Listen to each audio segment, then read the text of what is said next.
Et aujourd'hui, c'est une des manifestations de ces convergences des consciences qui s'apprêtent à agir ensemble. Et au-delà de ce cercle, je peux vous dire qu'aujourd'hui, d'ailleurs, ça me pose énormément de problèmes, puisque avec la crise qui s'affirme, je n'ai jamais été autant sollicité. Et cette sollicitation, évidemment, elle est due au fait que nous sommes dans une période où la crise, qu'on appelle la crise, enfin stupidement on appelle ça la crise financière, alors que c'est une crise humaine et c'est une crise spirituelle, profonde. Et que ce n'est que le symptôme d'une crise profonde, profondément humaine. Et il faut que nous comprenions que la crise, elle est à résoudre en nous. Elle n'est pas à résoudre dans les banques avec comment on appelle ça, la bande à... Comment ils appellent là, la bande, le Canard enchaîné appelait ça, la bande à bonus. La bande à bonus. Ouais. C'est pas avec ça que tout va se résoudre. Par contre, si je fais part, évidemment, je suis tout le temps accompagné de mes soucis, des soucis de ce champ de conscience qui s'ouvre de plus en plus, de ces convergences qui tentent de se faire et qui nécessitent aujourd'hui d'être canalisées. Ce sont des énergies qui s'éveillent, je peux l'affirmer, partout, puisque nous sommes impliqués aussi bien en Afrique noire avec des projets importants, dans le Maghreb, projet important. Je dois aller en Roumanie pour mettre de l'écologie dans 500 monastères. Vous voyez le boulot. Je suis donc devenu ami du patriarche de Roumanie. Vous voyez, c'est mon copain. Et qui me laisse carte blanche pour aller plus loin. Nous avons un magnifique projet au Maroc qui aujourd'hui est en train de mobiliser énormément de monde. J'ai fait récemment ce qu'on pourrait appeler une levée de fonds parce que je voulais toucher un peu la haute bourgeoisie marocaine en disant il faut aussi que vous participiez à ce projet. Et la réponse a été extraordinaire. Des gens proches du roi qui disent mais oui, mais vous avez raison, il faut qu'on évolue de cette façon-là. Vous avez les sites des Amanins, qui est un lieu d'expérimentation extraordinaire aussi.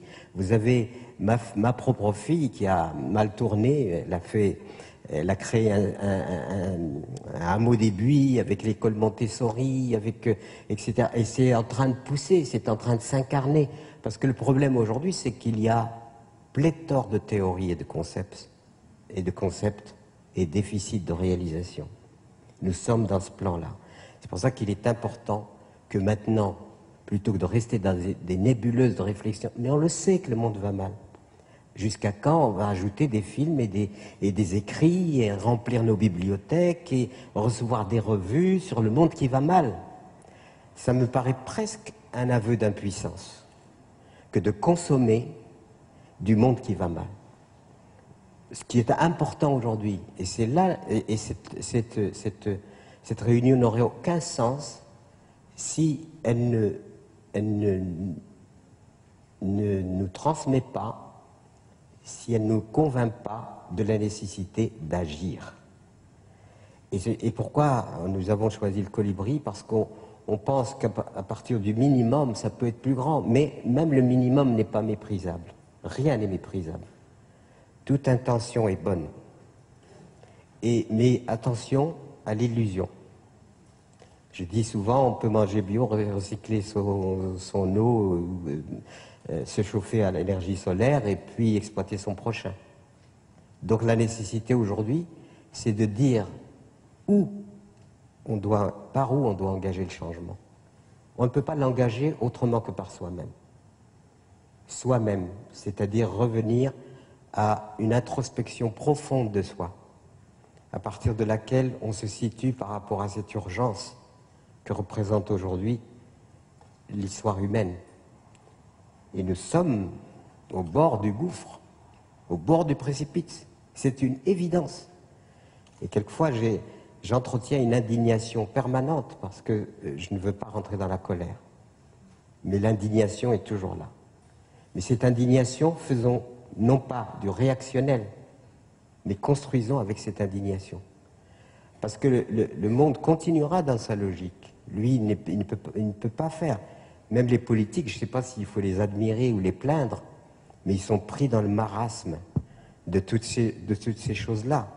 Et finalement, on se dit, mais où se trouve la puissante volonté, une âme, les âmes profondes, les âmes fortes, qui vont finalement définir l'avenir de l'humanité?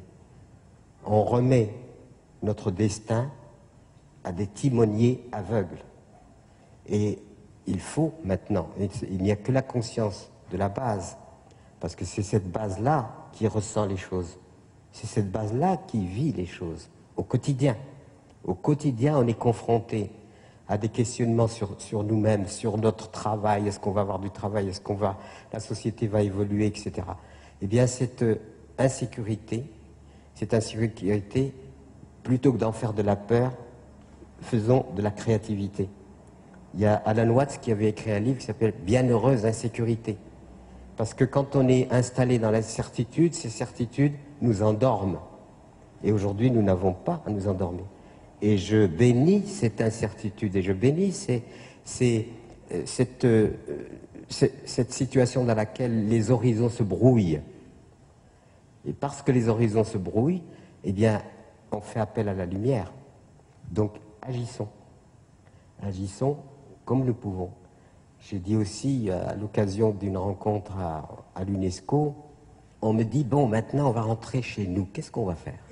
Alors, ils s'attendaient, fermer le robinet, éteigner la lumière, enfin bon, tout, etc., tout le truc qu'on lance chaque fois.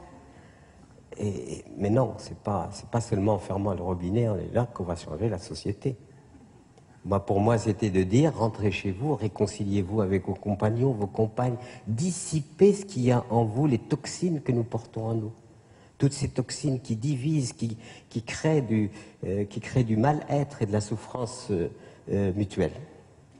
Et je crois que c'est là que se trouve le fondement d'un humanisme que nous souhaitons. Mouvement au colibri, mouvement pour la terre et l'humanisme. Et cette terre, occupons-nous de cette terre. C'est la seule qui puisse nous faire vivre. Nous le devons à nous-mêmes et nous le devons aux générations qui viennent. Nous sommes en train de les génocider. Est-ce que nous avons pris conscience que nous sommes en train de génocider objectivement les générations qui viennent? Est-ce que c'est rentré dans notre esprit, dans notre conscience profonde? Ou est-ce que ça reste mental, comme un slogan qu'on se partage comme ça? Il y a des êtres qui sont déjà présents, il y a des êtres qui sont à venir, et nous n'avons pas le droit de laisser le monde aller tel qu'il va pour leur rendre la vie impossible. Ça, c'est quelque chose qui m'obsède en permanence. Donc voilà, si tout cela remonte à quoi?